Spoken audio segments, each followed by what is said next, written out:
一起来听一下这台车的异响声，就是这种咔咔咔咔的异响声，听着特别像发动机的敲缸异响。车主大哥在当地维修，也差点被大修了发动机。今天我就来告诉老铁们，修车必须找准家。此台车的异响声根本就不是从发动机传出来的，咱们来看一下毛病到底出在哪。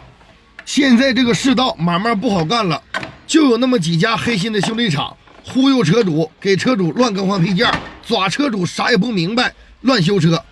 就这个简单的异响声，你到底是真找不到毛病，还是故意忽悠车主要给他大修发动机？就这个咔咔咔的异响声，到店经过检查，这不就是风扇叶磨这个水管上这个铁卡子的声音吗？产生的嘎嘎嘎的响声。看这个水管卡子跟风扇叶都贴在一起了，你说它能不响吗？这台车的风扇带耦合器的，车只要一着火它就转，所以发动机一着车，风扇就磨这个铁卡子，产生的咔咔咔的异响声。那么这台车的风扇为什么磨这个水管卡子？咱们来看看重点。这台车的水管啊，两根水管，这有两根水管，明显的可以看到这根水管应该装到这根水管的位置，这个水管不是这个细水管应该装到这个三叉水管的里边。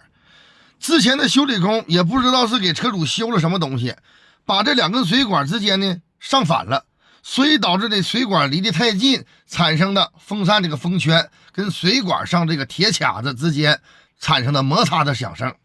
我们现在把另一侧这个单根水管给它拆下来，然后顺着刚才那个三通水管里边走，不在这个三通水管的外边走。下面呢咱就给它操作一下，只需把这个单通的水管给它断开，然后呢顺着刚才那个三通水管里边里侧给它绕过来，这样它就能挡住这个三通水管，三通水管就不能离着这个风扇圈那么近了，所以来说呢它就不会产生摩擦了。这台车的发动机异响咱们就给它解决了。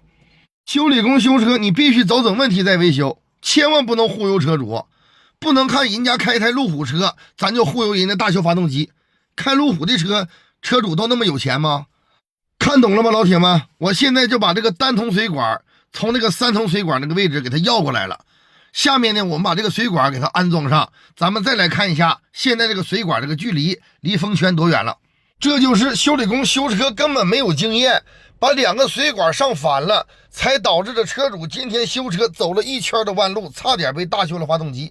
再一次提醒老铁们，修车呀必须找准家。下面咱们一起来看重点，我把这两根水管给它调换了位置，现在你看风扇叶跟这个水管现在离的距离非常远了，看之前这个距离明显就是风扇叶的头打在这个铁卡子上。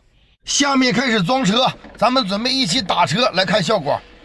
有很多老铁找我修车找不到，你们可以通过导航搜索辽宁省盘锦市海源爱车人汽车维修中心，就可以准确的找到我店的位置了。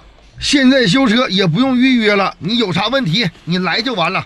另外左上角的直播预约老铁们点一下，我每天晚上8点多钟为老铁们解答讲解汽车故障，所有配件都已经安装好了。下面咱们进行打车。发动机完美启动，异响声彻底消失。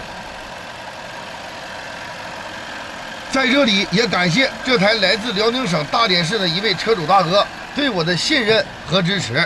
看到这里的老铁们，我这种维修的方法你们满意吗？